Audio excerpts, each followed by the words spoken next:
21.0025.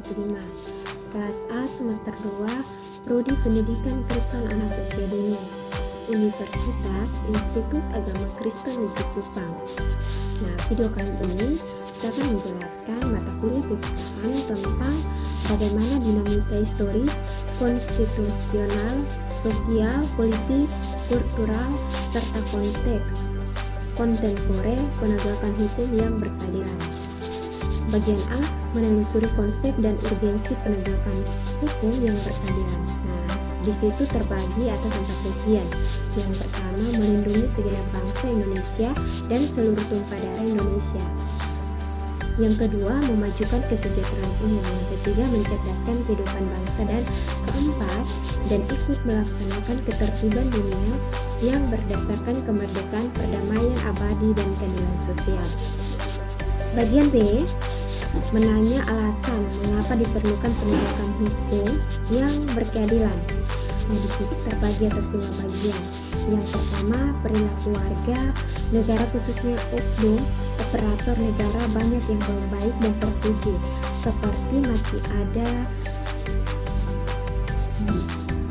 praktik KKN, praktik suap, perilaku feminisme, dan perilaku lain yang tidak terpuji.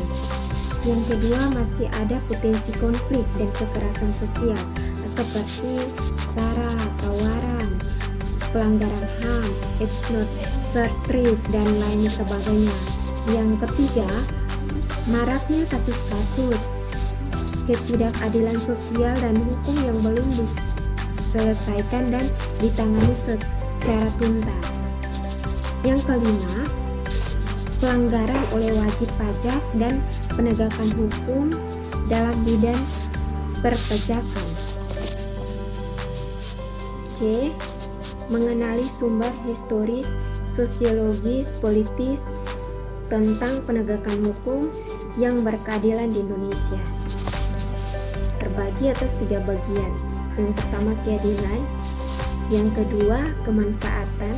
Yang ketiga, kepastian hukum. 1. Lembaga penegak hukum.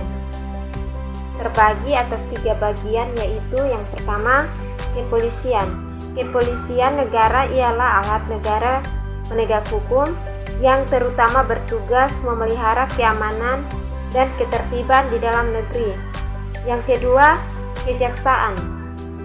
Dalam Undang-Undang Nomor 16 Tahun 2004 tentang Kejaksaan Republik Indonesia Pasal 1 dinyatakan bahwa jaksa adalah pejabat fungsional yang diberi wewenang oleh undang-undang untuk bertindak sebagai penurut umum di pelaksanakan keputusan pengadilan yang telah memperoleh kekuatan hukum terhadap serta wewenang lain berdasarkan undang-undang.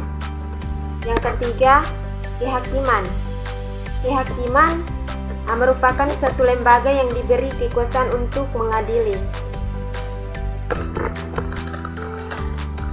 Yang kedua, lembaga peradilan.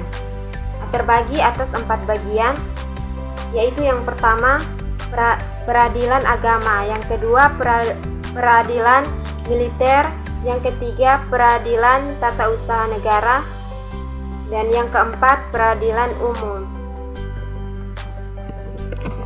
Bagian D,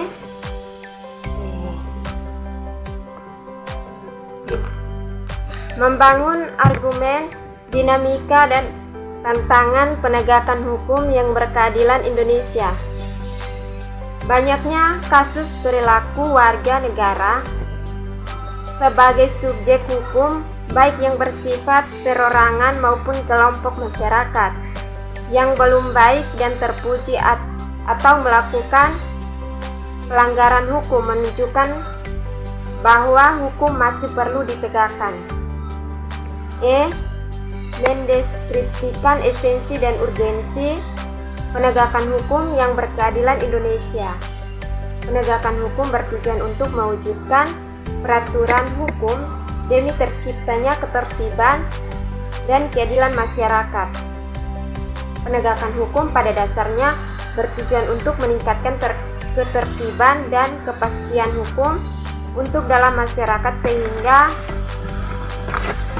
masyarakat merasa memperoleh perlindungan akan hak-hak dan kewajibannya.